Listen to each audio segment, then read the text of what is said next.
తప్పు తెలుసుకొని apology video కూడా చేసింది. అయినా కూడా అపాలజీ వీడియో నువ్వు అపాలజీ చేసినట్లేదు, సారీ చెప్తున్నట్లేదు, ఏదో డిమాండింగ్గా మాట్లాడుతున్నట్టుందని చెప్పి ఎన్ని ట్రోల్స్ అంటే, ఏడుచుతున్న వీడియోకి కూడా మీరు ట్రోల్స్ వేసి చెప్పారు. అలాగా అపాలజీ చెప్పిన వీడియోకి కూడా మీరు ట్రోల్ వేసారు. ఇప్పుడు చూడండి తన పరిస్థితి ఎలా ఉందంటే, హాస్పిటలైజ్ అయ్యింది.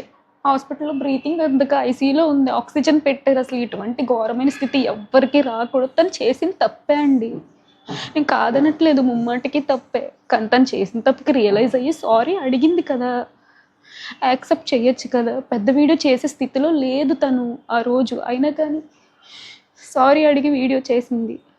కానీ ఈరోజు ఆ వీడియోకి కూడా ట్రోల్స్ వేస్తున్నారు. మీమ్స్ పేజెస్ వాళ్ళు, ట్రోల్స్ పేజెస్ వాళ్ళు, ఎవరైతే ఇన్స్టాగ్రామ్లోని యూట్యూబ్లోని థంబ్నెయిల్స్ పెట్టి మరి చెప్పలేనండి. మొన్నే మా ఇంట్లో మా డాడీ చనిపోయారు. 3 నెలలు కూడా అవ్వలేదు ఆయన చనిపోయి. ఇంక ఈ బాధ తట్టుకునే ఓపిక శక్తి కూడా మాకు లేదు. ఇంకో చావు మా ఇంట్లో జరగొద్దని నేను కోరుకుంటున్నాను. ఆ పిల్లకి ఏమవుతుందో అనిపించింది. పచ్చళ్ళ బిజినెస్ వద్దు, యూట్యూబ్ వద్దు, ఏమొద్దు, అది సేఫ్గా ఉంటే చాలు. ప్లీజ్ మీకు దయచేసి రిక్వెస్ట్ చేస్తున్నాను. ఈ ట్రోల్స్ మీమ్స్ ఏవైతే ఉంటే కొంచెం ఆపండి, మిమ్మల్ని రిక్వెస్ట్ చేసుకొని అడుగుతున్నాను.